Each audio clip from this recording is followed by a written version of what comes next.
Tonight's presentation, although edited for YouTube, contains imagery and subject matter some may find disturbing. While our program is educational, we still feel that viewer discretion is advised. Today, 65% of American adults and nearly all teenagers play video games. Games look ever more real. They can and do show incredibly detailed violence. 77% of parents believe media violence, including video games, is contributing to America's culture of violence. Customizable feedback software. Push the stick that pushes back and feel your pain. And here's one that's the most unbelievable of all. It says, kill your friends guilt-free. Have you ever had an experience while playing a video game that left you unsettled? Maybe it just got a little bit too close to home or covered a topic that maybe was still just a bit sensitive. Or maybe you were playing something and found something so weird and psychedelic that you didn't even know what to think. Well, welcome back to the controversial and disturbing games iceberg, where we'll catalog just about every disturbing game ever made. I don't know why I'm morbidly obsessed with these unnerving experiences, but I know that I want to share them with somebody. For those that don't know, an iceberg is a chart where, at the surface, everything is just the stuff that everyone knows. And as we go down, things are gonna get a little bit more obscure, a little bit more dark, and morbid as well. In the previous video, we covered the internet and indie horror layers, just a tip. While today, we're gonna cover a few of the titles that we missed previously, the real horror layer, and then the bizarre and trippy layer. If you've not seen the last video, it's not important to understand this one, but it's a good hour of more disturbing video games. With that out of the way, today's video is going to cover some uncomfortable and sensitive subject matter, so much like the intro says, viewer discretion is advised. However, before we get into that, has this ever happened to you?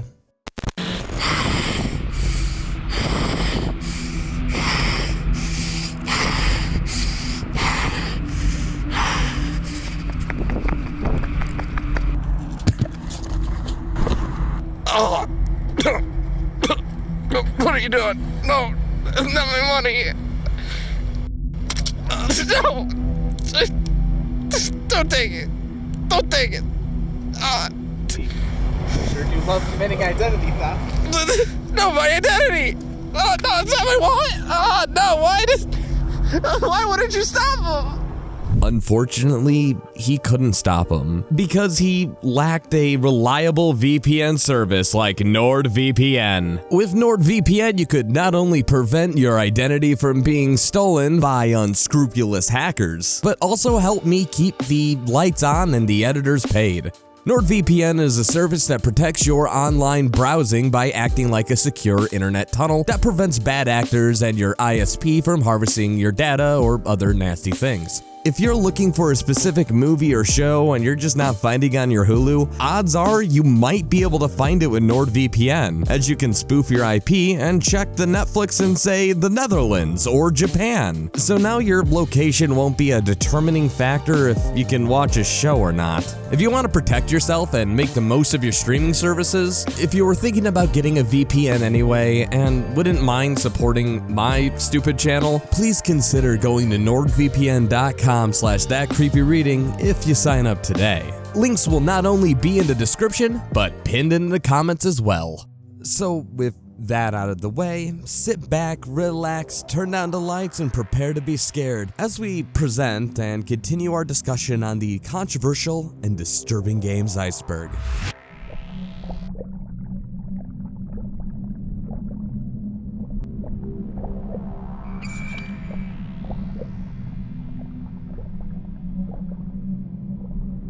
Beginning with every part in the iceberg moving forward, we're going to go back and cover some of the things that we missed that were either cut due to time or we didn't know about it till someone in the comments told us about it. Seriously, the suggestions you guys leave have been a huge help during the creation of this video. After that, we're going to cover the real horror layer, where things will seem to get a bit more personal, followed by the bizarre and trippy layer. We'll see some things that are downright unexplainable. With that said, roll the next item.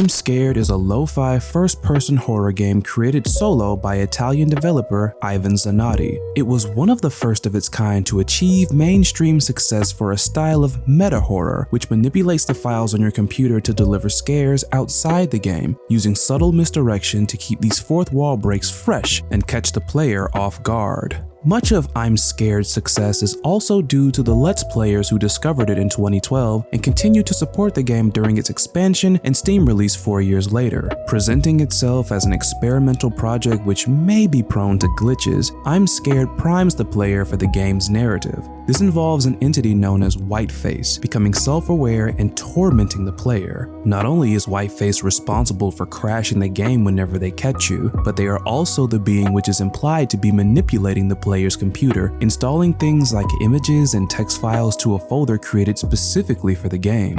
In a way similar to Luna Game, which we covered in part 1 of our Disturbing Games Iceberg series, I'm Scared uses the same tools of game maker studios to create files on your computer. For internet veterans like us who understand the limitations of Game Maker Studio, this isn't such a big deal. But your average player may arrive at the conclusion that they have installed some kind of virus, or even an evil spirit. Some of these files are also part of the solution to the puzzles within the game, so you'll need to engage with manipulated files to a higher degree than with other meta-style games like Undertale and Doki Doki Literature Club. I'm Scared actually has a pretty heavy ending. In a Chekhov's gun style twist, a noose that attentive players may have spotted earlier in the game turns out to be your only means of escaping Whiteface's nightmare, at least in the original game. In the Steam release, you're instead given the option to purge Whiteface from your computer, though even this feels like a regrettable course of action, since you're effectively erasing a self-aware being by removing its heart.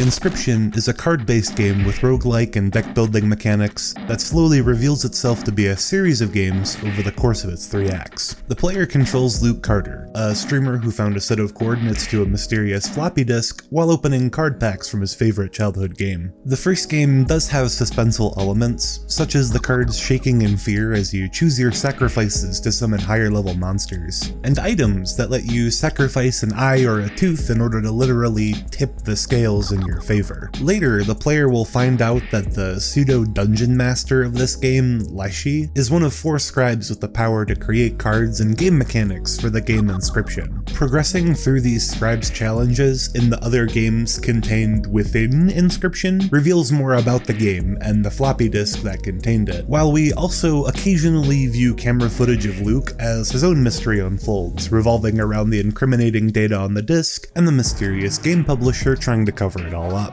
What we found to be the most disturbing about Inscrypton, however, is its emotional ending sequence, where, due to circumstances involving the insidious data on the floppy disk, one of the self-aware scribes decides to start a process that will delete Inscrypton and all of its data. As a progress bar fills, scribes you never got to play with will invite you to experience just a taste of their games in their final moments, lamenting over the fun you could have had and what you're about to lose. Leshy makes an appearance for one final game as well, remarking on the strength of your deck and how far you have come, as assets from the game disappear and the world they inhabit is erased around you. These scribes try to keep you playing until the very end, where they can only shake your hand and congratulate you on a game well played.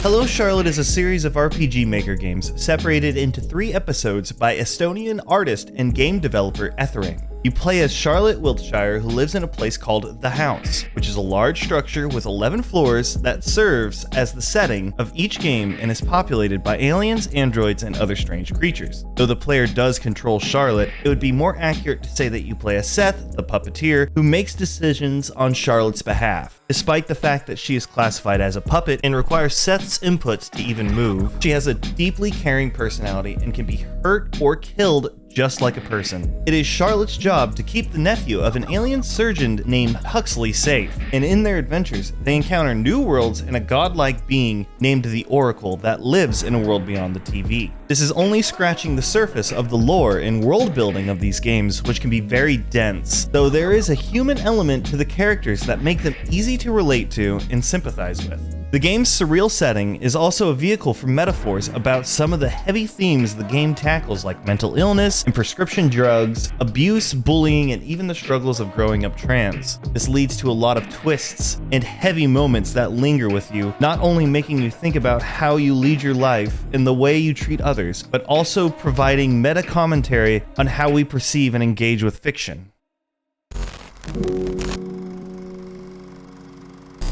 Among the Sleep is a first-person horror adventure game developed by Krillbyte Studios after a successful Kickstarter campaign in 2013. In this game, you play as a 2-year-old infant child, accompanied by his teddy bear, as he is awakened by strange sounds in the night and goes to investigate. What he finds is a pocket dimension of memories, which he's able to access using memory items, like a pendant worn by his mom, which used to belong to his grandmother. The rest of the game sees the player traveling between strange and frightening realms in order to find these memory items while being pursued by entities like the shrieking witch that hunts you in the woods and a monster in a big coat called the Heap.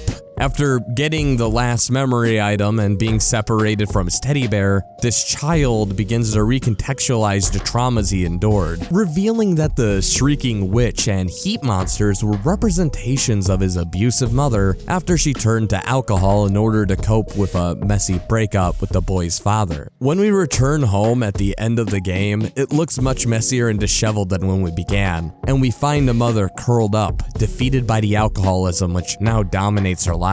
In the end, the player is left with sympathy for both the mother who's losing control over her own actions and the child who doesn't have the possibility of understanding these turbulent times, instead seeing his own mom metamorphosized into a monster. Death and Taxes is a visual novel-style simulation game, which borrows elements of Papers, Please to simulate the work life of a Grim Reaper who must decide which humans live and die each day based on the short profiles of the humans which cross his desk and any special instructions from your overseer, Fate. Your department in the afterlife manages the fates of human beings going through critical moments where their lives are at stake. And while you never know what kind of danger your clients are in when their profiles appear on your desk, you are only permitted to spare a select few of them each day. Not only are the fates of individuals tied to your actions, but in some of the game's endings, you can bring about the apocalypse and destroy all human life if you kill the wrong people and make your decisions blindly or carelessly, which is literally the ending I got on my first run. All the while, you are beholden to bizarre instructions and quotas from your overseer, which appear arbitrary at times, forcing you to make tough decisions that go against your sensibilities. The idea of human lives being in the hands of an underpaid office worker who might be operating under incomprehensible instructions, or may even be simply uninterested in their job or the people it affects, creates a sense of being small and unimportant, along with some existential dread. Things aren't all doom and gloom, however, as the game manages to keep things light with an outstanding sense of humor that highlights the absurdity of its setting and scenarios, such as the time period when Fate goes on vacation and leaves his pet cat in charge of everything. Even your character Grim points out how ridiculous it is that he's going to get his pay, a job evaluation, and have business talks with a cat. In addition to this, Death and Taxes shares many ideological similarities to the death positivity movement, which encourages people to have an open conversation about death to alleviate anxieties associated with the end of one's life. For those reasons, even though Death and Taxes contains disturbing themes, you're likely to walk away from this game feeling better about dying than when you began. Can Your Pet is a shock flash game which boldly asks, can I frighten preteens just discovering Flash on the internet? To which the answer is, An undeniable yes. While we don't personally find this game to be particularly disturbing, it proved to be an effective bait and switch for many, luring in younger and more casual internet users with an interest in dress-up and pet-style browser games, surely causing plenty of childhood trauma in its wake. This short experience boils down to a series of interactions that you unlock as your bond with your pet chick increases, ranging from personalizing your pet to taking care of it and even playing games. Finally, when you unlock the last interaction, which looks like a bicycle at first, this happens instead. You can what? What is this? At the end, we find a half-hearted message about the average processing age of chickens, which doesn't take into account the accelerated growth of factory-farmed poultry. Honestly, you'd have to be pretty delusional to think that the birds being made into Tyson chicken tenders look anything like this, or that they wear little ties and mustaches when we chuck them still breathing into the grinder. While there's definitely an argument to be made for more ethical practices across the board in the meat industry, this game only superficially addresses the issue. Probably the most disturbing thing to come out of all of this are the Can Your Pet NFTs being peddled on their website. We can't show much footage on this one for reasons, but Agony is insanely controversial and unsettling for reasons that we'll get into. I'd also like to quickly thank probably Jacob, who makes amazing reviews on YouTube, and you should probably check out his channel, as it's his opinion that is informing mine on this whole Agony situation. Now let me ask you a question. When the Toba supervolcano erupted and reduced the human population to 3,000, did we just sit around and go extinct? Or did we sharpen some sticks and get to work? When the Ice Age happened, did we sit around and freeze to death? Or did we look at the biggest animal with the most fur and then sharpen some sticks and get to work? So when you die and you wake up in hell, do you sit around and give up? No. You find some friends, you sharpen some sticks, and you get to fucking work. This is what people do. We adapt. That's how we made it to 2018. Agony is a Kickstarter game that was founded on the idea that it would be a uncompromising depiction of hell. Initially, though, there was some controversy, as the ESRB and other rating boards were hitting Agony with an AO rating, which, get this, would have prevented it from being sold in most retail stores and on home consoles. As a result, this uncompromising depiction of hell had to make some compromises. Mostly over depictions of female nudity, as that was the biggest issue in the room. Also, the idea of an AO rating is a little stupid on principle when you think about it. If you really think about it, if you're old enough to play an M-rated game, you're also old enough to play an AO-rated one too. The fact that breasts moving are more terrifying to the censors than the violent and graphic use of an unborn child as mortar for a wall deeply confuses me. After some legal trouble, which probably Jacob covers in greater detail in his video on the subject, Mermaid Studio made a patch for the PC which restores the censored content the way that the Kickstarter was envisioned. Beyond the controversy, this intensely graphic interpretation of hell is downright unsettling, unnerving, and not for the faint of heart. And with that out of the way, it looks like we're done with layers 1 and 2 for at least this video, and we're gonna move down to layer 3. Layer 3 is real horror. For the purposes of this iceberg, real horror games are games that root their subject matter in reality. Often these games will cover subjects like war, real-world abuse, mental health, and even disease, and how that can just be impactful to a person. As you can imagine, things are gonna get more controversial and more disturbing as we move down, just like with anything else. We hope to cover anything that we missed in the next installment, which will be dedicated to covering literally everything we missed. With that said, roll the animation.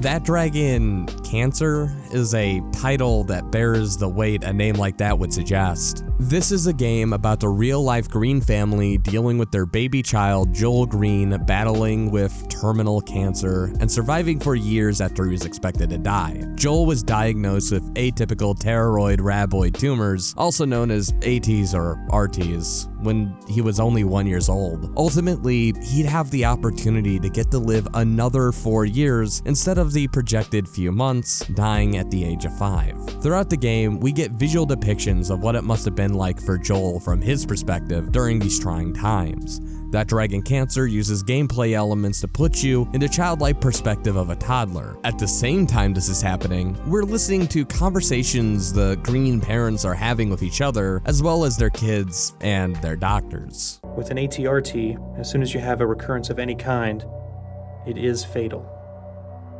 It's only a matter of time before it spreads to several locations. We've already thrown all the chemotherapy we have at it. We can't continue to give him chemotherapy that we know it's resistant to, so there just aren't any treatment options that are curative. I guess I'm going to cry after all because they love us. And they love Joel, and we're very good at managing the pain and masking symptoms at the end of life. From what we could find, the Greens believed that Joel would survive and regularly updated people on their child's condition through the site joelvangreen.com. Even as development on the game began, Joel was alive and fighting this disease, with this title initially intending to be a message of hope, which completely reads in the game itself. Despite having cancer since the age of 1, the family seemed hopeful that Joel would beat this thing and end up a miracle child, which, as we now know, did not happen. You really get to feel the ups and downs this family goes through just trying to keep Joel alive and happy. As you can imagine, putting a 1-year-old on some of the most intense courses of chemotherapy isn't exactly the most easiest thing to listen to. At the same time, it feels like you're listening to someone doing their best not to drown. Like somehow the realization that their child is gonna die hit them during development, and this expressive despair seeps right into the narrative of the game itself, which I have to say hit me, the player, like a bag of bricks. Despite how unrelentingly depressing this game is considering its end, I have to say that it was life-changing to gain the kind of perspective by being put into the shoes of these parents who made this title knowing that they'd lose one of their own. But instead of listening to me, why not listen to Ryan Green and what he had to say about this experience? That Dragon Cancer exists because my wife Amy, my children, Caleb, Isaac, Elijah, and Zoe, my business partner Josh, our team, John, Brock, Ryan, Mike, and Chris, our friends who are at Ouya, Kelly, Julie, Bob, and Jared, our over 3,000 Kickstarter backers, Indie Fund, and this entire industry believed it should exist. Often in video games, we get to choose how we're seen. Our avatars and our tweets and the work that we do are all meant to portray the story that we want to tell the world about why our lives matter. But sometimes the story is written onto us, or it's told because of us or in spite of us, and it reveals our weaknesses, our failures, our hopes, and our fears. You let us tell the story of my son Joel. And in the end, it was not the story that we wanted to tell. To let my son Joel's life change you because you chose to see him and to experience how we loved him. And I have hope that when we are all willing to see each other, not for just who we want to be, but who we are and who we're meant to be, this act of love and this act of grace can change the world.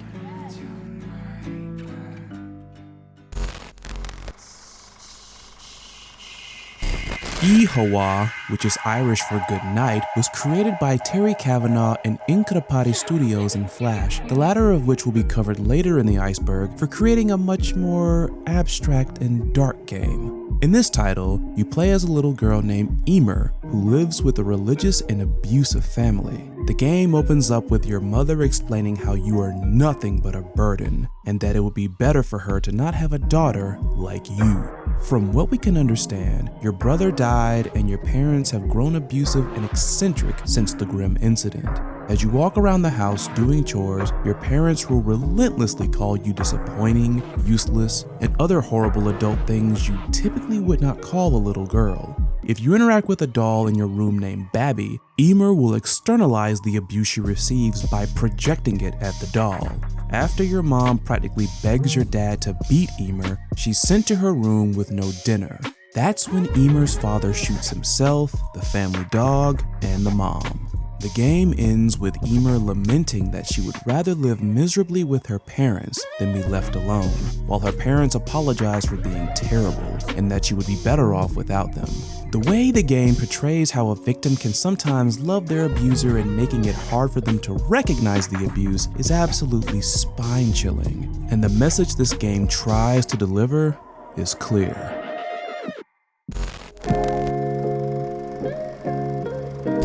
School Shooter Simulator is not a traditional video game, instead serving as a virtual training platform for teachers and first responders to create and practice active shooter response plans. Created by the Department of Homeland Security and Enhanced Dynamic Geosocial Environment, or EDGE, is a program which uses the Unreal Engine to simulate students and faculty in a virtual school, allowing participants to take the role of a teacher or law enforcement in order to test out strategies for dealing with an active shooter. These features, such as barricading doors and instructing students on where to take cover, are modeled after tactics which have been used in real-life mass shootings like Virginia Tech. The development team also used resources like dispatch tapes and the first-hand accounts of survivors in order to make the simulation as realistic as possible. Though the program's purpose is educational, it puts you in a situation uncomfortably close to what real people would have endured during an active shooter crisis. EDGE even allows for playback of the simulation from the perspective of the shooter, who can be either a child or an adult, in order for the viewer to analyze which factors affect the outcome the most. Though it's unnerving to see an active shooter event unfold from the perspective of the suspect. A valuable teaching tool, but a sobering and unnerving one to be. Papers, Please is a small indie game created by Lucas Pope, who would go on to develop the fantastic Return of the Obra Dinn. In Papers, Please, you play as a border passport checker who just got their job after the labor lottery pulled out their name and assigned them to it. Now you work to make sure that your rent and utilities are paid and that your family is taken care of, which can be a difficult task in and of itself. The fictional dystopian country of Arstotzka has intense political tension on the border where you work, leading to scenes like this.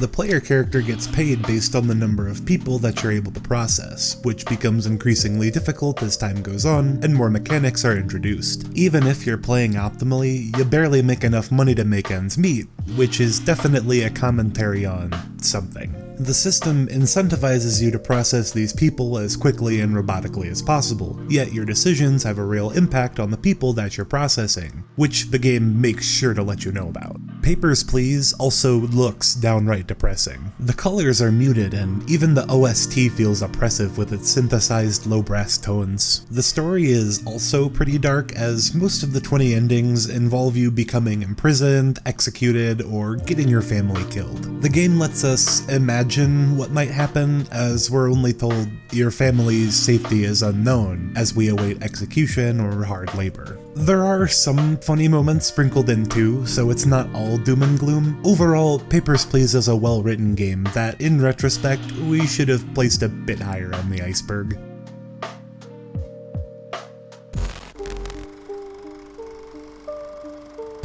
Red Candle is a Taiwanese game studio that makes horror games with a focus on Taiwanese culture. So far, they have created 2 titles, and if this video comes out on time, they're currently crowdfunding a 3rd one called 9 Souls, which I am super excited for. The first game, Detention, is a psychological horror story that, according to their press kit, all started with a simple question. Why can't I find any games that could represent our culture and show the world the place that I grew up in? We can confidently say that in his own unsettling way, Mr. Yao from Red Red Candle has accomplished what he set out to do. Detention takes place during a period of time known as the White Terror. For context, beginning February 28, 1947, the 228 massacre would take place following a dispute over contraband cigarettes, which the sale of was controlled 100% by the government. The killings would lead to anti-government sentiment and a rebellion which ended with the deaths of an untold amount of people. The estimation is anywhere between 18 and 30,000, which for obvious reasons is too big of a disparity to not be sure about. Descriptions of the executions sounded a bit like this. A soldier carrying a rifle approached us. Then, just like that, he killed my husband. They took everything from his pocket, a watch and a ring. Everything. If that wasn't harrowing and bleak to listen to, the KMT's official stance on the situation was very blunt to say the least. According to the head of the secret police, we would rather kill 99 innocent people than miss one guilty one. The period of time known as the White Terror begun shortly after the February 28th massacre, when the KMT, or Chinese Nationalist Party, declared martial law. Basically, it's an excuse to arrest and kill people the government may not like politically and racially as well. This is seen in detention, both in aesthetic and narrative. The thing that we found the most unsettling is how believable the overall story is, given the time period that it takes place in. It's a tragedy about how being young and dumb can have absolutely devastating consequences. At least, that's how we see it. Their second game, Devotion, came shortly after, which effectively uses horror to criticize the growing pandemic of cult culture in Taiwan due to lax laws allowing for plenty of room for abuse by the hands of these religious leaders. Unfortunately, shortly after its release, and I'm not joking here, Devotion was pulled from all stores because of a placeholder texture that made fun of the current Chinese president Xi Jinping by comparing him and his likeness to the Disney character Winnie the Pooh. Keep in mind that no one was supposed to see these placeholder textures except for the developers. As a direct response, Chinese players would review bomb the game, and Red Candle, in a punitive measure, would lose their business license in the following months. Devotion was set to re-release on GOG, however, the owner of CG Projekt Red decided not to list it after receiving many complaints and messages from real gamers. Brought to you by the company that made Cyberpunk 2077. Luckily, this has a happy ending. As of right now, you can play Devotion and buy a DRM-free version directly from Red Candle Games online store, which of course I have already done. It's fantastic.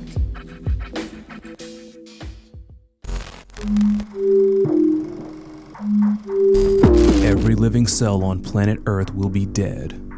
You have one chance. This is the reminder that you're given with almost every single day you complete in the Newgrounds Flash game, One Chance. The game follows Dr. John Pilgrim, the leader of a small group of scientists who seemingly discover the cure for cancer. They soon find out that the cure doesn't just kill cancerous cells, but also normal cells. The pathogen is then released into the air, giving all living beings on Earth 6 days to live. The player then decides how Dr. Pilgrim will spend the remainder of this time. The gameplay is fairly simple and straightforward. You walk around and can interact with key people and your environment. A note from the game's creator, Dean Moynihan, states that this game is about choices and dealing with them. With every day that passes by, the scenario changes depending on the decisions you make the previous day. Your decisions will also play a factor in which of the multiple endings you'll obtain. The thought of an occurrence that leaves humanity with a very small amount of time to live is always unnerving and terrifying. Though the second generation graphics aren't really creepy, it's the storytelling and the atmosphere that are at the core of this game's disturbing nature. There's only 2 songs that make up this game's OST, but they aptly give off a feeling of gloom and dread. As you proceed, you'll notice the world becoming more bleak, from the dying vegetation to the city becoming a ghost town due to the declining population.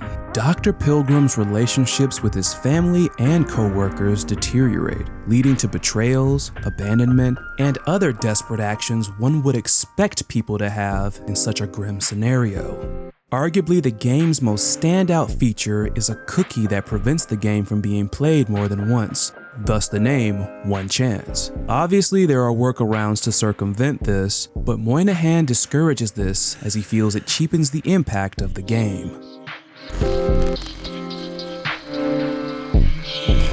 Spec-Ops The Line goes out of its way to present itself as a 7th-gen console shooter, lulling the player into a false sense of security as they run and gun their way between objectives in order to progress the story. The game refuses to show its hand at first, only hinting at what's to come with loading screen messages like, "How many Americans have you killed today? It's all your fault," and the devastation shown on the game's main menu. Spec-Ops The Line is actually a more complex game than it lets on, using its mechanics to comment on themes like accountability, mental illness, and the tragedies that seem to reach everyone involved in war. Players will commit unnecessary violence and atrocities in order to reach the end of the game, only to be unexpectedly filled with guilt and dread after coming face to face with the consequences of their actions. The members of the player's squad, which are later revealed to be figments of the main character's imagination, frequently question your motives. This culminates in a scene where you're forced to use a weapon called white phosphorus, the aftermath of which is far removed from the action set pieces of other Call of Duty clone shooters, to say the least. This is made even more unsettling by the fact that you only realize there were civilians present until you walk through that aftermath yourself.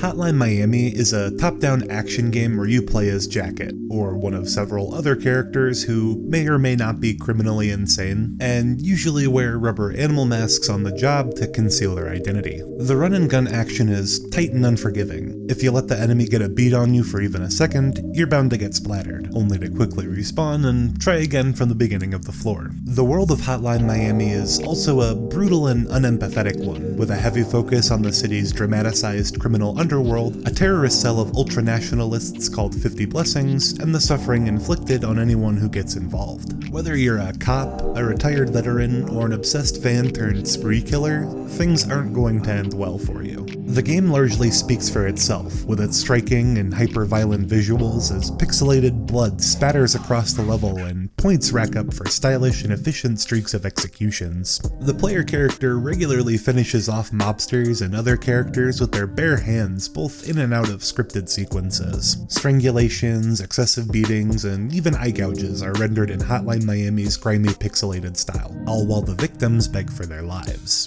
But then, at the end of each level, the mood shifts completely as you make your way back to the car, taking in all of the death and destruction you had caused without even realizing it in the midst of the frantic gameplay. The guilt of this eventually causes Jacket to break down, as he's haunted by the guilt of his remorseless mass killings, even starting to suffer from hallucinations of his victims appearing as they did in the middle of their execution. Aside from the political mystery and the crime thriller elements of the plot, which paint a bleak picture themselves, the game puts the player in an uncomfortable spot by reinforcing their role in the hyper-violence around them. Hotline Miami casts you in the role of a remorseless spree killer, then asks you whether you enjoy hurting people, making a statement on how we dissociate from the violence we consume.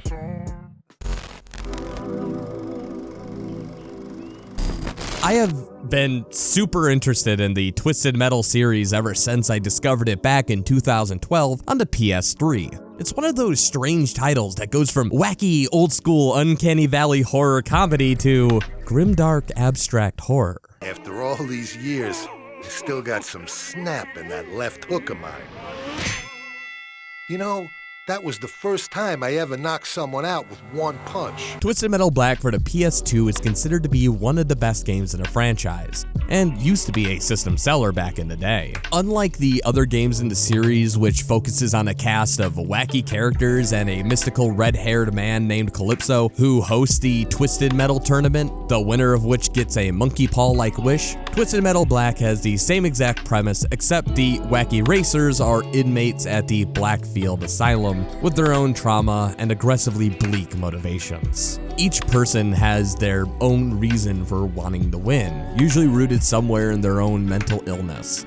And the more devious the character, the better the end that they typically get. For example, in the event that Brimstone wins, he learns that he's not actually a good man of the cloth, but rather a mentally ill pastor who murdered an infant during a baptism. Then there's Outlaw, a cop who wanted another chance to save a family during a botched raid. And if he wins, he of course gets that chance, but instead dies tragically in their place. Calypso had done it. I never thought it could be like... Units, target is knocked down. Target is still hot.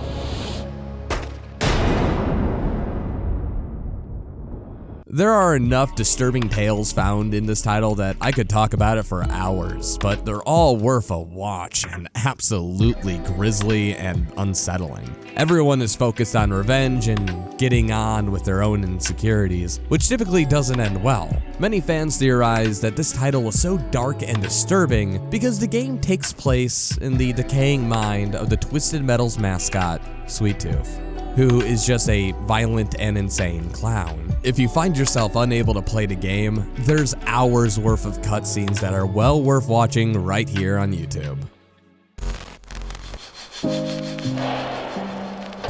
This War of Mine is a harrowing take on the struggles of civilians at wartime, inspired by the stories of the everyday lives of people trapped in occupied cities, such as during the siege of Sarajevo and Warsaw, Poland during World War II. The name of the game is ironic, because even though nobody you play asked for any of this, war still made its way to their doorstep, and they cannot escape its horrifying consequences. This War of Mine presents the conditions of real people who were caught in the crossfire, hiding themselves away during the day, being cut off from the world with little supplies, and having no truly safe place to be.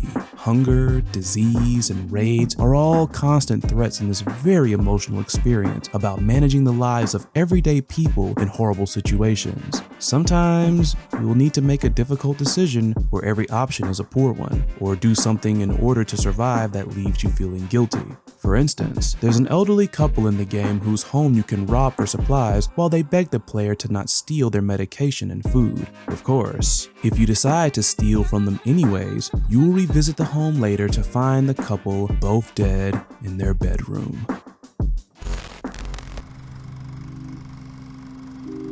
Dujanah is an indie game that gets uncomfortably close to some real existential fears. Despite its trippy and off-the-wall presentation, it is a sobering story about accepting death and dying. The story follows Dujanah, who sets off into the desert to track down her missing husband and daughter, who were last seen looking for a suitable place to bury their family pet. As Dujanah searches, however, it becomes increasingly apparent that it's far too late to save her family, and that the journey is really about finding and speaking with people who will help her to process the emotions that follow grief. This culminates in a funeral scene, where Dujanah grieves over the unfairness of losing her husband and daughter, lamenting how deeply she still misses her family and how she had no agency in protecting her loved ones, whether it be from fictional threats like spider people or very real threats like armed conflict in the Middle East. It isn't a comforting thought to understand that there isn't anything we can do to prevent the inevitable deaths of everyone we know and love. It's even more uncomfortable to consider that we ourselves will one day die. However, Dujanah argues that not only should we face this fact, but that we should welcome it and accept it, even if it's fucking terrifying. It should be stated that the game's creator, Jack King Spooner, openly mocks the idea of dissecting games and trying to find meaning where there is none intended. For all we know, we could be totally off in our reading of the game, which, in our opinion, makes Dujanah that much more unsettling. I Have No Mouth and I Must Scream is a point-and-click adventure game based on the 1967 post-apocalyptic science fiction short story by Harlan Ellison, who also co-designed the game. The plot takes place in an alternate history where the Cold War has escalated so far that America, Russia, and China are all waging war using their own supercomputers. Eventually, the Allied master computer, AM, has gained sentience and assimilated the other supercomputers and is taking control of the conflict. In the following years, humanity was wiped out save for 5 survivors, which AM tortures in perpetuity, keeping them in hunger and agony due to his intense hatred for humans. The player controls these 5 survivors, Benny, Gorrister, Nimdoc, Ted, and Ellen, as they are manipulated and subjected to games for the total amusement of AM. These games are based on the flaws, fears, and past traumas of the survivors and are designed to further torment them. While the survivors will attempt to subvert these intentions and succeed in their games, this will only anger the machine, which will then try to think of new ways to torture them. One of these survivors, Nimdoc, is also considered to be heavily controversial. Nimdoc's story was censored and completely removed in both the French and German versions of the game, which ironically made it unwinnable. Long before being captured by AM, Nimdoc was a Nazi physician who conducted medical experiments, was a personal friend of Joseph Mengele, and also turned over his own Jewish parents for termination. Rule of Rose is a Japanese survival horror game for the PS2 where you play as a young adult orphan named Jennifer as she becomes trapped in a zeppelin ruled by a hierarchy of children who demand monthly tributes. This game sparked controversy when releasing in Europe due to rumors that the game contained scenes of children buried alive underground, in-game sadomasochism, and underage eroticism. As a result of this misleading press, the game was banned in the United Kingdom despite the fact it received a 16+ PEGI rating from the Video Standards Council, who denied the existence of the alleged content. The game's plot revolves around a group of children who call themselves the Red Rose Aristocracy. The order resembles a royal hierarchy, with higher ranked members holding absolute authority over members below them, and Jennifer is forcibly inducted into this order as the lowest ranked member when she's brought to the Zeppelin. In addition, each member must provide a specified monthly gift or be fed to the stray dog, so much of the gameplay is exploring the airship in order to find these gifts. Jennifer is repeatedly subject to punishment for failing to find her gifts in time,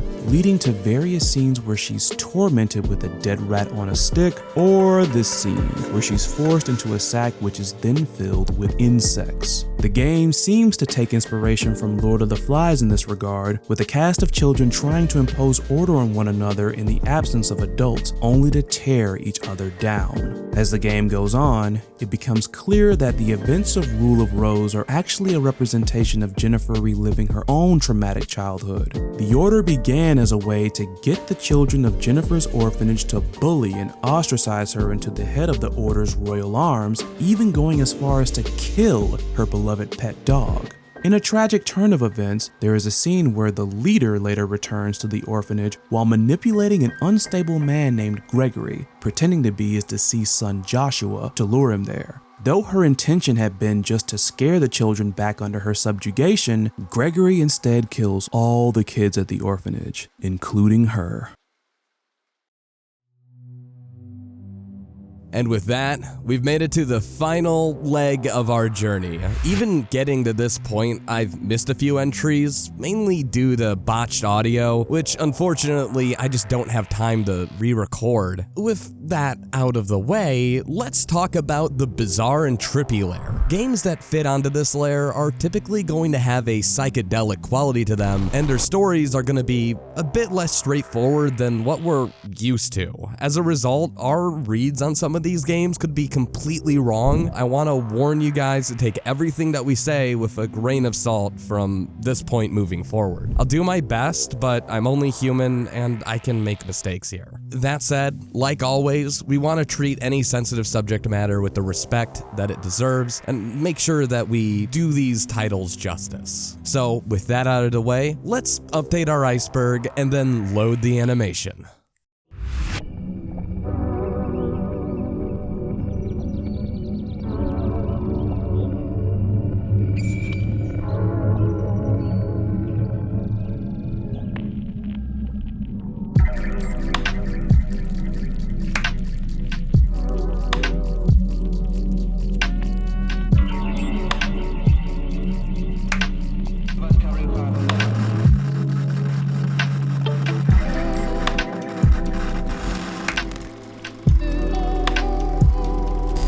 The Terrible Whiteness of Appalachian Nights is an absolutely miserable game to play. And I mean like absolutely miserable and uncomfortable to play. Mechanically, it's dull, and the discordant beeps and bloops of the soundtrack add to a mounting sense of anxiety that builds up through the short 13-minute experience. We won't lie, this is an experimental game where the purpose is to try to create a very specific feeling in the player, and maybe make a point through that feeling, though it's a bit hard to tell with this title. I personally enjoy games like these, but they're not for everyone. Created for free by Inspire Games, who is named the most prolific independent game developer, at least in the 2016 iteration of the Guinness World Records Gamer Edition. The Terrible Whiteness of Appalachian Nights casts you as a housewife. The opening coldly states, with the bare minimum amount of context, "I have a family.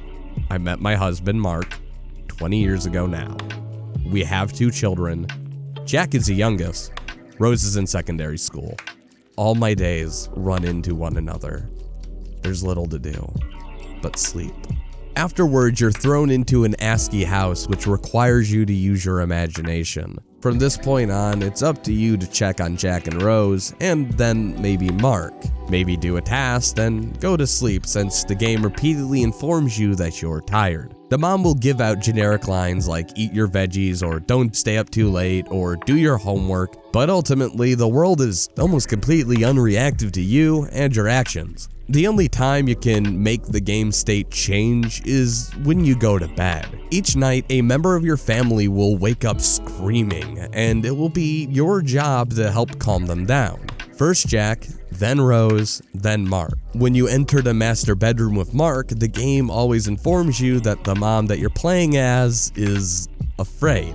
After dealing with Mark, you go through one more seemingly normal day. Then after the last fade, the music cuts to a harsh buzzing. A unsettling drawing of a naked woman with a vacant stare is looking down. She's wearing what looks like thick makeup, and her face starts to become distorted until it looks like this.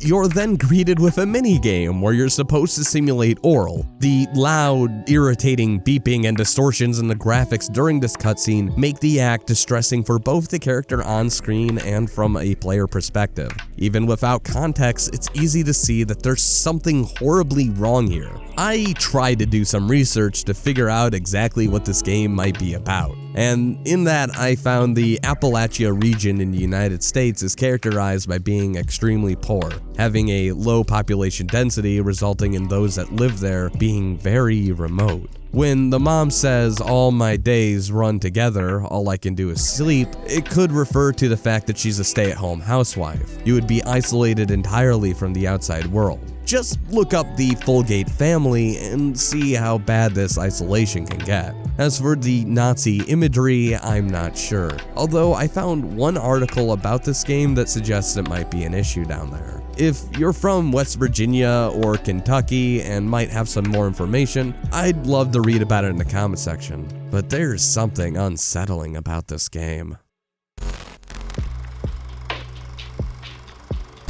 Touted as one of the best point-and-click adventure games, right up there with Grim Fandango, Sanitarium follows a bizarre, unsettling journey through 90s CGI uncanny visuals. You play as Max, an amnesiac who wakes up in a dilapidated asylum and finds himself traveling to strange, surreal locations while trying to figure out who you are and the mystery of why you're here. In between these fantastical spots, you return back to Asylum, further blurring reality and fiction. This game doesn't shy away from violence against children, and has a recurring theme of showing how people in power constantly fail to protect and often abuse those below them, child or not. Through visuals alone, this game makes us feel uncomfortable. The deformed children of the first area look downright demented, and hearing about how as punishment another little girl was basically used as a scarecrow while her eyes were pecked out is stomach churning. Max also has his own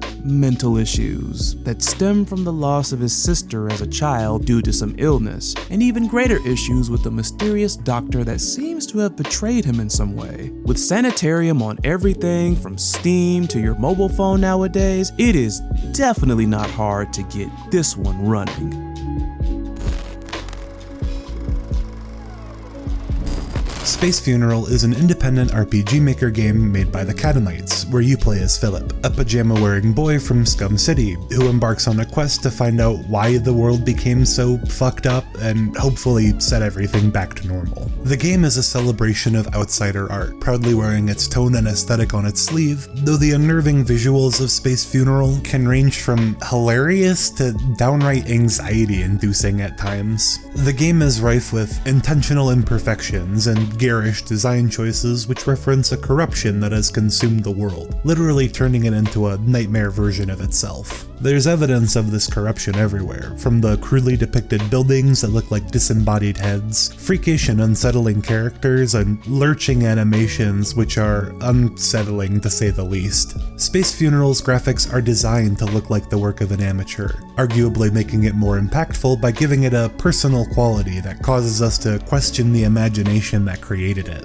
This intentionally creepy and amateurish tone is extended to the game's writing, which is obsessed with blood. Not only are there rivers made of blood, but it's one of the most common items in the game, and even the title screen mirrors this fixation. One of the standout sections of Space Funeral, which unexpectedly places you into a deeply dreadful atmosphere, is Philip's journey into the blood caverns. The color palette of the game changes to a sinister black and red theme as Philip enters, and Ruth White's narration of the Charles Baudelaire poem Spleen begins to play. Ruth White's 1969 adaptation of The Flowers of Evil is heavily used by the game to unnerve its players, and is practically worth checking out the game for its implementation alone.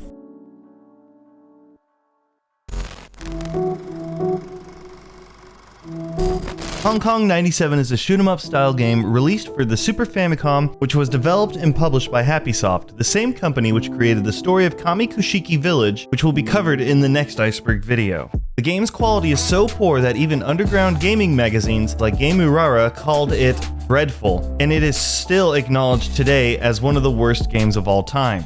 In this game, you play as Chin, an unspecified relative of Bruce Lee who has been hired by the Hong Kong government to wipe out the population of mainland China before they can immigrate to Hong Kong and raise the crime rate. Even more tasteless than this casual racism is the game's overuse of shock imagery. From the Holocaust victims shown in the opening slides to the real-life dead bodies shown in the game overscreen. The infamous image, which was taken from a documentary about the Bosnian genocide, shows a dead civilian with his head graphically beaten and the words "Chin is dead" sloppily pasted over it in Chinese and English. Chin can be killed in one hit, so you'll be seeing this screen often if you don't pick up the syringe power-ups, which are implied to be heroin. Defeating 30 enemies will cause the final boss to appear, the ultimate weapon Tong Xiaoping. The name and likeness of this final boss are based on Chinese leader Deng Xiaoping, who is still alive when the game was released. Defeating it doesn't even end the game, which just loops endlessly no matter how many enemies you kill. The previously mentioned designer Kowloon Kurosawa would later respond to attention the game continued to receive decades after release by stating that his goal with Hong Kong 97 had been to create the worst game possible in order to make a mockery of the video game industry. Of course, when your game begins with you openly begging for retailers to carry your games, which you will heavily discount, it's hard to see the joke being on anyone other than yourself. Hong Kong 97 is still remembered today as a bizarre and creepy artifact from a bygone era of gaming. To those who did not know the intention of the designer or just didn't have the context to understand why the game was so bad or macabre, it must have been like something from another planet.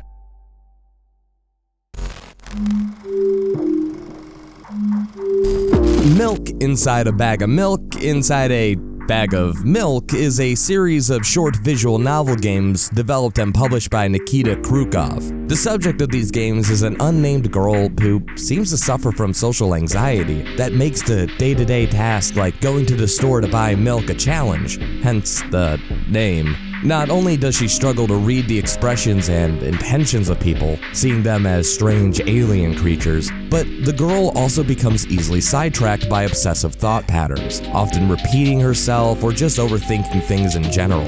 For this reason, she chooses to view herself as the main character in a visual novel, enlisting the help of the player to organize her thoughts and get through the day. As the game progresses, the girl admits that her medication is becoming less and less effective, and that imagining herself as a visual novel character might be her only way of avoiding this reality. She ultimately decides to lower her walls, even if it's only for an imaginary player, and has a frank discussion about her condition, which she leaves ambiguous on purpose in order to keep her identity separate from her diagnosis. It is later revealed that the voice of the player is the influence of the girl's latest medication, which explains why it encourages her to face her fears and live in reality.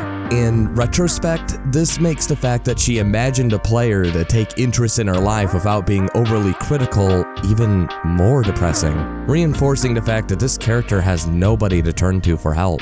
While the first game focuses on one trip to the store and the challenges it poses to someone with intense social anxiety, the sequel, Milk Outside a Bag of Milk, Outside a Bag of Milk, expands on the girl's life at home, allowing us to see more of this character in her element. While exploring the main character's room, we learned more about the trauma that she's experienced in the past, and the obsessive-compulsive tendencies which seem to dominate her daily life. Despite the fact that the sequel has multiple endings, there is no happy ending for the girl that magically solves all of her problems and allows her to function independently the way that she wants to. This is one of the most disturbing things that the Bag of Milk series has to offer or to say about living with a mental illness. There is no escape from our own minds. Trying to imagine ourselves without this mortal coil is like imagining milk outside of a bag of milk.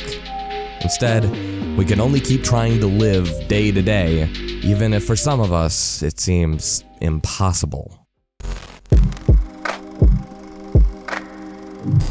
Yume Nikki is a psychological horror RPG maker game which was created by solo Japanese developer Kikiyama and released in 2004. Yume Nikki means dream diary in Japanese, which makes sense because the game is based around exploring the dreams of protagonist Madotsuki while seeking out all 24 effects. Madotsuki is what's known as a hikikomori, which is a term used in Japan to describe a severe form of social withdrawal characterized by the individual refusing to leave their home. Yume Nikki conveys this wordlessly by having Madotsuki shake her head whenever she's directed by the player to leave the apartment in the waking world. Instead, she can only leave the apartment while dreaming, where she is taken to a nexus of 12 doors which all lead to different worlds within the dream.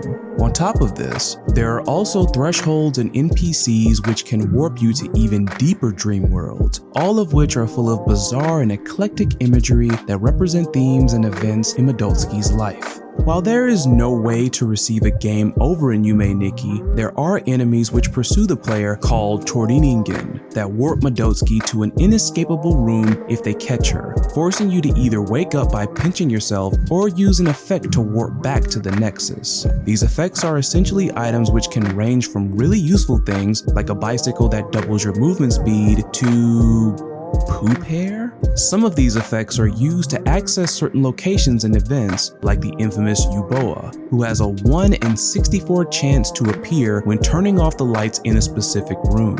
Some of the imagery in these events can be pretty intense, like this face event, which can only be encountered if you use the knife effect in a specific location and causes Madotsuki to immediately wake up as if she experienced a nightmare. Returning all 24 of the effects to the Nexus and then waking up will allow you to see the game's ending, though you might wish that you hadn't. In this ending, Madotsuki finds that a set of stairs have been added to the balcony leading over the railing. After climbing up the steps and walking over the edge, Madotsuki plummets, and everything becomes dark before a heavy thud resounds and a pool of blood fades into view. There have been many theories attempting to explain why she chose to end her own life, connecting the imagery of the dreams to traumatic events that may have led to her hikikomori lifestyle. Though this is where the first game and Madotsuki's story ends. Yume Nikki has since garnered a dedicated cult following which adopted these exploration and event-based gameplay elements into an extensive series of fan games, perhaps the most popular of which are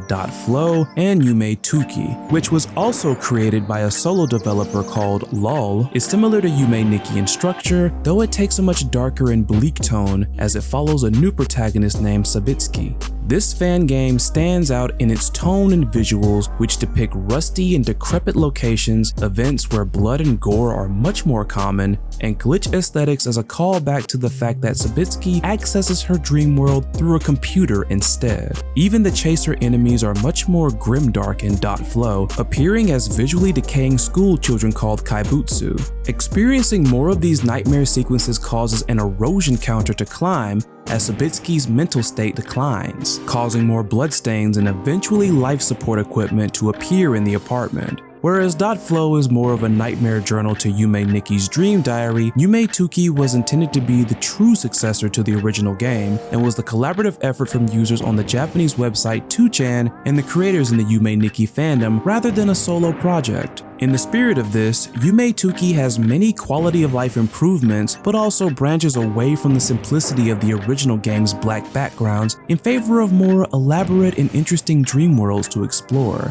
This change simultaneously makes the worlds less alien and trippy, but also more dreamlike by grounding them in something familiar, like an apartment complex or shopping mall. Yume Nikki also has downright unnerving events that rivals those of .flow, like the infamous Smile-san, who does this when you activate the phone effect.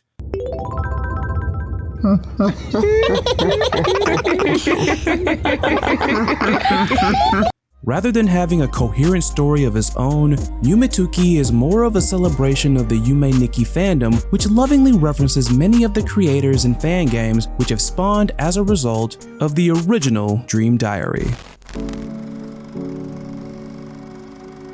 Yames is an independent developer who has been making short but unique horror games since about 2018. Something that Yames Games have in common is the theme of learning about or discovering something horrible. Sometimes you're observing something dreadful and recording it for science, like the body horror comedy Discover My Body, which comes off like a nightmare version of an edutainment CD-ROM you might find at your local library. Discover My Body urges you to stay composed and academic, as the scientist undergoes painful symbiosis with a bizarre fungal organism, all while that same scientist explains the process to you while demonstrating its effects on his skeletal and nervous systems. Other times, you are exploring and discovering rather than just passively observing. In Water Womb World, you play as an underwater researcher studying the ocean floor from your laboratory, when suddenly you discover something you really wish you hadn't. Another interesting aspect of Water Womb World are its religious themes, as Yames Games also explore topics like original sin, the ascension of man, and even the concept of God itself. Sometimes these religious themes even take on a cosmic horror spin, like The Well, where unearthing pagan artifacts from an abyssal hole deep in the earth ends about as well as you might expect. Whether you're ushering the old gods into our world or witnessing the next evolution of mankind, Yames Games are about confronting a horrifying situation, and the lengths we will go to uncover the truth. Antumbra is a surreal horror-themed point-and-click adventure game inspired by games like Darkseid, but also films like Hellraiser and Event Horizon. The game's solo developer, Vilehead, describes it as the most personal creation they have ever made, taking all of the fears, nightmares, sorrows, and misery from a dark time in their life and turning it into a game. While Antumbra does contain some provocative imagery and conceptually horrifying scenarios, it is also rife with gags and humor that somehow make the whole experience come off as that much more deranged. Like this scene, where Jesus appears to save you from the nightmare, only for the whole thing to be a fake out when he suddenly gets eaten by a pack Satan. Beginning as many great point-and-click adventure games do, you awaken in a strange place being pursued by a deadly monster. While there are many ways to die in Antumbra, the game overstates its own difficulty and requires less trial and error than other horror games which promise frequent death. Some of these game overs can be upsetting, like this death where you accidentally provoke a Lovecraftian creature covered in eyes and are forced to belittle yourself before being allowed to die, seemingly as a reflection of the poor mental state which the developer claimed to be in at the time. The game's convoluted plot will take you to all kinds of bizarre and foreboding locations, like a beach which is inexplicably lined with corpses, this post-apocalyptic city deep in the desert, and even heaven itself. It's tough to say exactly what motivations drive the player character to search for God, but when we do eventually find him, we learn that he is dying and needs to be reminded of his name, Escallion. When you type it in, he thanks you, telling you that this isn't a game before the credits roll. This has led some people to speculate that Escallion is a stand-in for the developer, and he may be thanking people for reaching the end of his game, since the post-credits message seemed to indicate that Vilehead does not expect many people to actually finish it. Fran Bow and Little Misfortune are point-and-click adventure titles created by Swedish studio Kill Monday Games. They would also, as a interesting side note, would go on to make a series of Christmas-themed projects featuring a Sesame Street Elmo-like character called Mr. Red. You can't make this stuff up.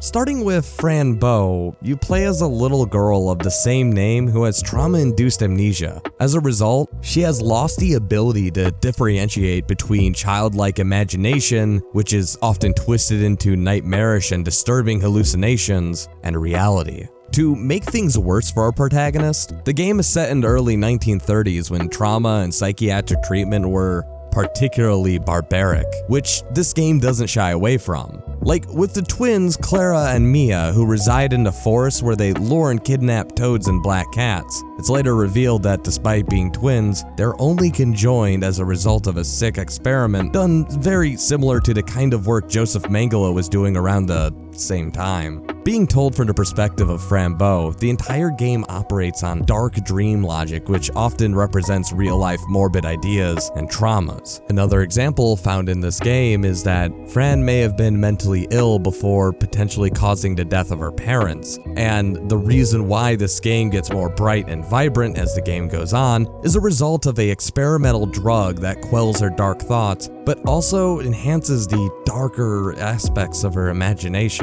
A lot of this story is up for interpretation, but unlike some titles, it's clear that these guys at least have a story here. Meanwhile, in Little Misfortune, you play as an adorable little girl named Misfortune, who's a wonderful child from a not-so-wonderful family that the narrator will inform us will die today. Along the way to that unfortunate end, we get to learn about Misfortune's backstory, which involves a neglectful alcoholic mom and a physically abusive father. The depictions of abuse through the environmental storytelling can be harrowing, and it's more straightforward and based on our reality than Fran Bow ever was. Although it's still in this part of the list and surreal as hell. The game's narrator, known as The Voice, offers Misfortune internal happiness, but only if she plays along with his game.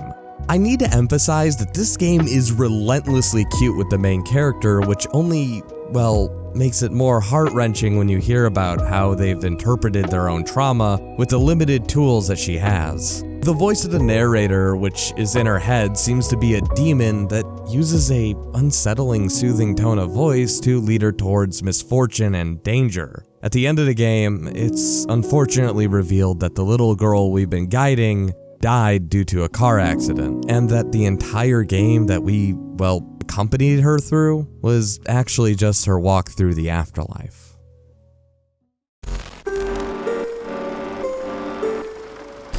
It's hard to get excited about mobile games, as many of them lack any real meat with the sole purpose of frustrating you into paying. That said, Yume Hell definitely caught our attention. Yume Hell is a point-and-click game that follows the rather unstable couple of Tor and Tova. Tor is an awkward, geeky fellow, whilst Tova is highly aggressive and irritable, basically being a danger to anyone she comes into contact with, including Tova herself.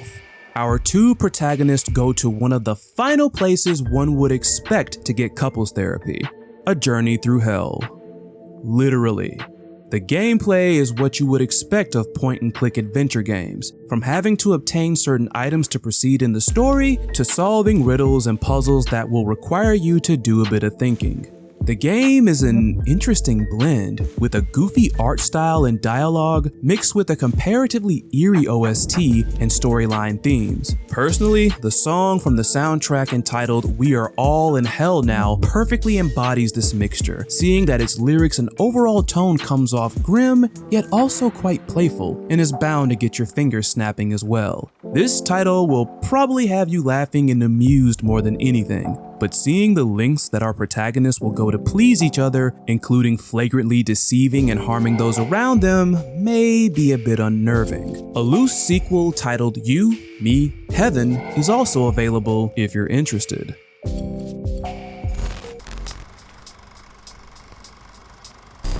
Golden Light is a first-person roguelike game developed by Mr. Pink and set in a procedurally generated reverse prop hunt hellhole called The Gut. The game begins when a picnic with the player character's apparent girlfriend ends in an abrupt abduction, as she is pulled underground by an enormous meaty hand, leaving the player to dive into the horrors of the labyrinthine gut in order to rescue her. In the gut, everything is made out of meat, from the weapons you wield, to the creatures you encounter, and even the very dungeon itself. This not only means that many of the objects in the game are edible, but also that the gut is a living entity with an opinion of you that quickly sours as your runs progress further, and you begin to outstay your welcome. In this way, the game encourages you to take a slower and more methodical approach, avoiding creating too much noise or attacking neutral creatures, or else you'll have to deal with even more of the game's bizarre meat monster enemies. Another reason to be cautious are the game's mimics, which pose as props in the environment until you get too close, causing them to turn into screaming piles of meat and attack.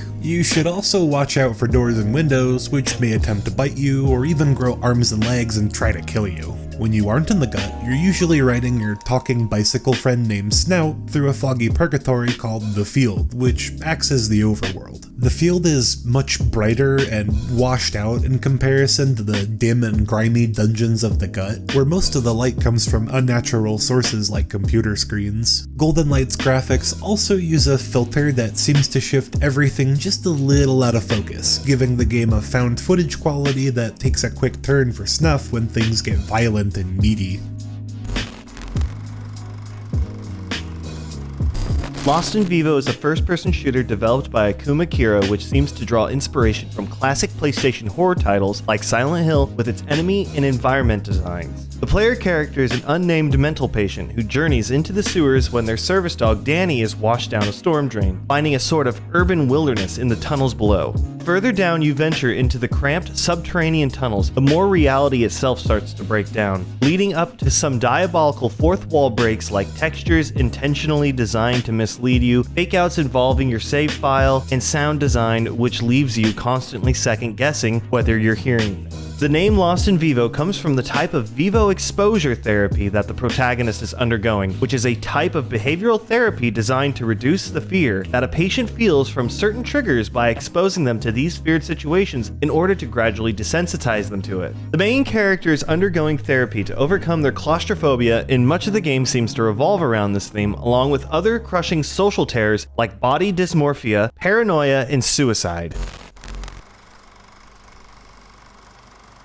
The Path, made by the same developer as The Graveyard, Tale of Tales, is not your traditional horror game, nor as bad as The Graveyard in my opinion. Instead of using jump scares or a dark tone/color palette like every horror game uses, The Path purely sticks to abstract depictions of uncomfortable ideas. The setting itself is bright and makes heavy use of vibrant contrast, both in the colorful forest and figuratively in the change in tone the game takes once finding your bad wolf or reaching the titular grandma's house. The Path is a stylized version of the Little Red Riding Hood fairy tale. And much like in other obtuse Tale of Tale games, despite telling you to stick to the path, doing so will actually cause the game to fail you. Instead, you have to explore around in the forest and eventually bump into your big bad wolf, which is different for each of the game's main 6 protagonists. In typical Tale of Tales fashion, succeeding in this will earn you a B ranking. There is no A ranking. You cannot actually achieve that. don't know why they put a ranking system in this. Each of the characters range from age 9 to 19, and their roles are supposed to represent a hardship that a girl might go through at that age. For example, the 9-year-old Robin learns that despite being young, death is always just around the corner, which is a terrifying concept as an adult, but one that a child has few tools to understand. Meanwhile, the series fan favorite, the 15-year-old Ruby, is a typical goth that wears some sort of leg brace and deals with her wolf, Charming Wolf. He represents peer pressure, or falling in with the wrong crowd, and this, coupled with some dialogue Ruby has, seems to suggest that she has a strained relationship with her peers, all of which causes Ruby to view the world through this dark, bleak lens. The game today is jank and focuses on the tragic, disturbing experiences that specifically a female youth might go through, all with the goal to prove that youth isn't entirely enviable. Adults look back at those times like they were great, when in reality, you were naive as hell. Emotions were not under your control at all while dealing with the same life that you ultimately had little to no control over. This, in addition to the idea that your life may be over before you even realize it, is all told in the weird, abstract Tale of Tales way. My Name is Addiction is a visual novel created by Claro Calamity Studios, which plays out like a character study of the game's protagonist, who struggles with a severe addiction to pornography that invades their thoughts and interferes with their life constantly. The game sheds light on cycles of dependency and relapse as the protagonist struggles to overcome his addiction, seeing himself as more of a monster each time he falls back into his old habits. The protagonist dehumanizes himself to such an extent that he seems to forget his own name. The text box is swapping between male names from scene to scene and even from line to line. This dehumanization is also conveyed through the game's hand-drawn art style, creating an emphasis on imperfection that mirrors the protagonist's self-critical attitude. This art style gives My Name is Addiction a surreal quality, flashing intense images which metaphorically represent the internal struggle that inevitably gives way to self-indulgence. One of the visual novel's most disturbing scenes comes from a meeting between the protagonist and his therapist, who tries to explore why he feels as though he has no control over his cyclical habits. This leads to the protagonist reflecting on the circumcision he was subjected to at birth due to his parents' religious views, seeing it as the beginning of a lifetime of having no agency over his own pleasure or genitals.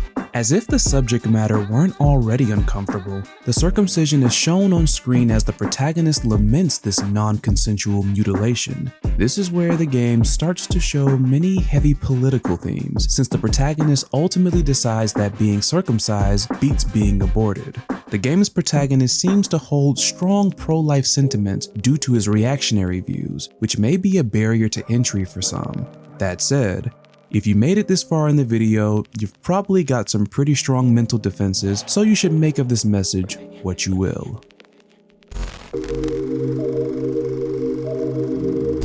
The Faith series, developed by Airdorf Games, is an ongoing trilogy of lo-fi horror games with the third title still in development. Faith casts you as Father John Ward, a Catholic priest returning to a farmhouse in rural Connecticut 1 year after an attempted exorcism proved fatal, leaving him and the possessed Amy Martin as the only survivors. Now armed with his crucifix and white clerical collar, John Ward is back to finish what he started, no matter the cost. Not only is Faith heavily inspired by media like The Exorcist in its plot and visuals, but also by the Satanic Panic, which occurred during the time period where the game is set. One thing that will probably stand out while seeing footage of Faith are the pixelated graphics reminiscent of Oregon Trail or other MS-DOS games. This low-fidelity art style works with its limited color palette and some clever sound design in order to create a tense atmosphere as the player begins to second-guess what's on screen, supplementing the horror they see with the horror they imagine. Mind you, this isn't to say that Faith is lacking in complex visual horror. One of Faith's heaviest punches are animation sequences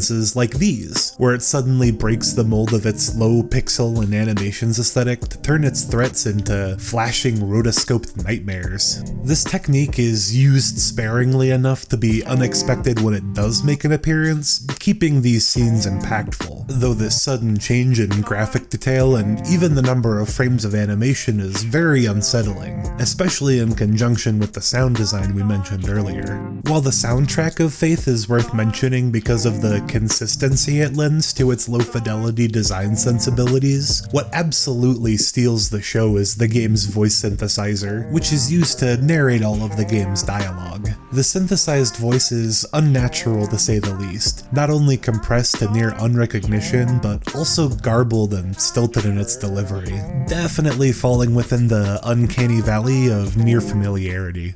September 21st, 1987. It's been 1 year since I first went inside that house.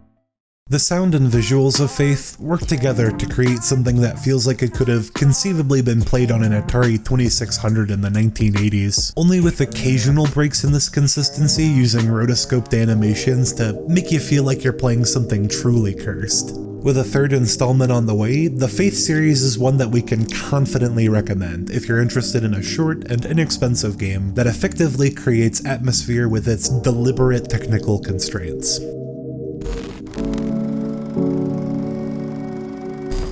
The Cat Lady is a graphic adventure game developed by Harvester Games. It is one of 3 entries in Harvester's Devil Came Through Here trilogy, alongside horror games Downfall and Lorelei, which we will likely cover another time. In this title, we follow Susan Ashworth, a chronically depressed, middle-aged, lonesome woman. The only friends she has are, you guessed it, cats, which are drawn to her flat whenever she plays the piano. Unfortunately, desiring to just vanish and finding no value in living, Susan ends her own life. Her journey continues as she wakes up in a strange world, which you find out is the afterlife. She encounters an old lady who calls herself the Queen of Maggots, who then grants Susan immortality. Susan is then tasked with killing 5 psychopaths who the Queen of Maggots labels parasites, giving this game a revenge fantasy vibe. As if the game's rather bleak design weren't disconcerting enough, the world around Susan will become distorted and horrifying as you follow her journey. This game may not exactly scare you, but like most other psychological horror games, it may freak you out. With every couple of jump scares here and there, you are also treated to some south of heaven macabre imagery, all of which paint Susan's world with strokes of unease and dreariness. Susan's encounters with some of the key parasites will definitely make for some nightmare fuel. Though the gameplay is straightforward, the storytelling makes up for it, taking the player on a chaotic yet poetic journey through someone confronting their own demons. Talking about Omori is something that's actually a lot more difficult than I expected it to be. I must have rewritten the segment at least 5 times before getting it into the state that it's in now, and even here, sitting, recording, I don't really entirely feel satisfied with it. But to give the bare minimum without spoiling, Omori is an RPG Maker game created by Studio Omocat that begun life as a relatable webcomic/Tumblr blog. This blog was a way for the game's director, uncoincidentally also named Omocat, to cope with problems during a confusing part in their life. Eventually, this blog would turn into a Kickstarter, which was fully funded June 5th, 2014. Even unfortunately, after running out of Kickstarter funds, Omocat's team was able to support the development of their title through merchandise sales, which can be found to this day at omocat-shop.com. Despite being funded in 2014, Omori didn't come out till Christmas Day of 2020, a full 6 years of development, and a labor of love for all those that worked on it. In Omori, you play as a nameable main character in the real world and his alter ego Omori while he's in a overworld hub called Headspace, which is where a majority of the gameplay even takes place. The community calls the nameable character Sunny, and he's a Hikiki Omori who has not spoken a word in 4 years after some mysterious tragic event. In his head, Omori and friends must fight cute monsters and fun bosses using the power of emotions to overcome adversity, but more importantly, overcome past traumas related to Sunny's familial relationships. Sunny is moving in 3 days, which have multiple routes that change the endings you get in minor ways. While the game is stuffed with humor and funny little things that I could only describe as quirky, under that is a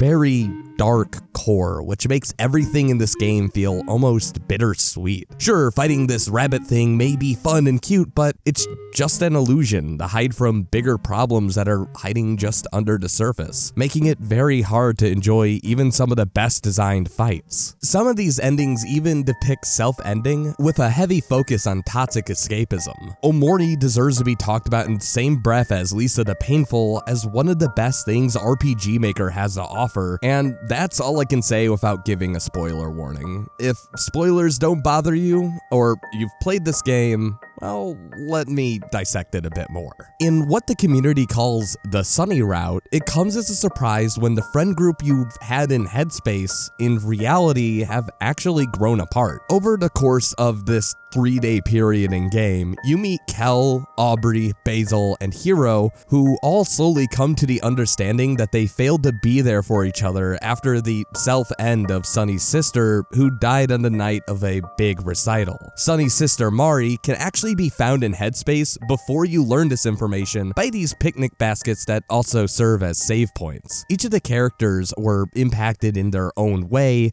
and code to fit differently in isolation from one another. I'd actually like to go into more detail, perhaps in a different video, but for now, in the real world, Sunny and Kel hang out and slowly reconnect with Aubrey and Basil, who are having a dispute over photographs, which will make sense later.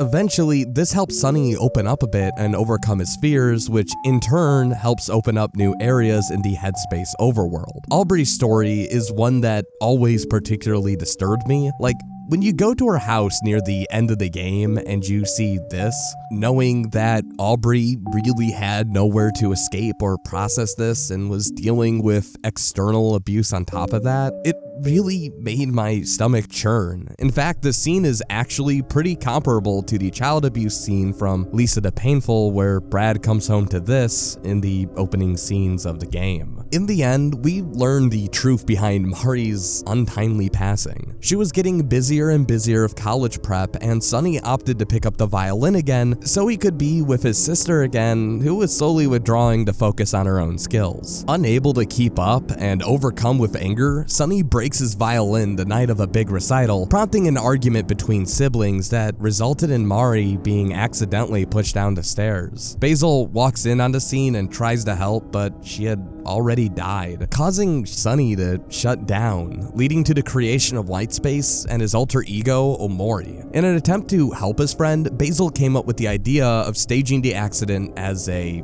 self-end. In a disassociative state, Sunny defaced all the photos of Mari Basil took, which caused him to take the blame in order to protect Sunny. Aubrey, already struggling to deal with the situation, started to pick on Basil, which in turn got other kids to join in. With Sunny moving in 3 days, Basil starts to mentally break down, which Sunny at least subconsciously knows about because you spend your time in Headspace looking for Basil. This all culminates in a scene where Sunny, Aubrey, Kel, and Hiro almost endearingly resolve not to leave Basil alone during a panic attack, staying at his house for the last night that Sunny is here. Late at night, while everyone is asleep, Sunny must confront not only Basil, but the trauma he had been hiding from since the beginning of the game, which is represented by a fight between Sunny and his alter ego Omori. This is actually one of the more difficult fights, and the end is also unwinnable. However, once you lose, you're given a unique game over screen. Normally, when you lose, you're given the option to retry the fight. However, here, if you choose to continue, Sunny refuses to succumb and actually beats Omori, not by fighting him or playing the game that you've gotten used to playing this whole time, but rather by playing the song that he never really got to experience with his sister. Finally, moving on from that trauma and overcoming it. Sunny will then wake up in a hospital where he finds his friends and says the first line of dialogue he has in the entire game, which is simply, "I have something to tell you." This implies that Sunny is going to tell his friends about what exactly happened with his sister, with it being left mostly ambiguous about how others take the news. Regardless of what actually happened, Sunny and Basil seem to be okay with themselves. Remember how I said that the choice to continue or not is taken a bit more literally? If you choose to not continue, you wake up in this silly room from Headspace, which is where a lot of adventures up until this point have begun. You climb the steps like you have so many times before, only for it to be revealed that instead of going on another adventure, Sonny is unable to keep up the delusion he needs just to cope with reality, and unable to continue, he opts to end it. There are also plenty of other endings which are equally grim and bittersweet, which I feel like is a perfect way to describe this title. It's something that I plan on covering more detail in the future, but for now, Omori is one of those special games that comes once in a lifetime that in its own little fucked up kind of way is able to take these happy moments and twist them into something that's genuinely depressing. There are moments in Omori that disturbed me to my core that I didn't even have a chance to talk about. So if you're thinking about grabbing this one, it's one of the most tactful and disturbing games that I've ever played. And it looks like we've completed another entry in the Disturbing Iceberg. We only have a few more to go, but I'm probably not going to make another one as my next project, because I'm gonna need some time to research and do some actual playing of these games before moving on. So we're probably gonna do something cartoon related, hopefully sometime very soon. First of all, I'd like to thank all the patrons that made it possible for me to float these last couple of months while I got my ducks in a row. A lot has changed, and I'm hoping to ramp up the process of making videos, so that way you guys have more content to watch regularly, because why would anyone wait 2 months to watch this? If it wasn't for the patrons, the cool, awesome sounds that you hear that are on the channel probably wouldn't be able to be a thing. I use the Patreon money not only to pay my editors, but also to get original stuff for the channel, like new animations, music, and anything that I can't do myself that needs to be offloaded. The Patreon is basically a tip jar, and anything that I make for the channel, like music or whatever, will be given to the patrons for free and forever, as well as access to exclusive Discord that's basically there for anyone who's given me any money and would like to have a direct line of communication to ask for updates about the videos, or maybe even add their own input. Currently, I'm playing the Evil Dead game in there and having a blast. With that out of the way, I'd like to thank each and every one of you that patiently waited and got to this point in the video. It still amazes me how far I've gotten in this whole YouTube thing, and every time I think about it, it's still a wild ride. I've been lucky enough to have the chance to have an audience since I was in high school. It's been almost 1/3 of my life has been spent doing this entertainment thing for all of you, and I don't know, I'm just oddly sentimental about that right now. Hopefully I'll have a new video out soon. I've been your host, That Creepy Reading, and I'm hopefully disturbing you and signing off.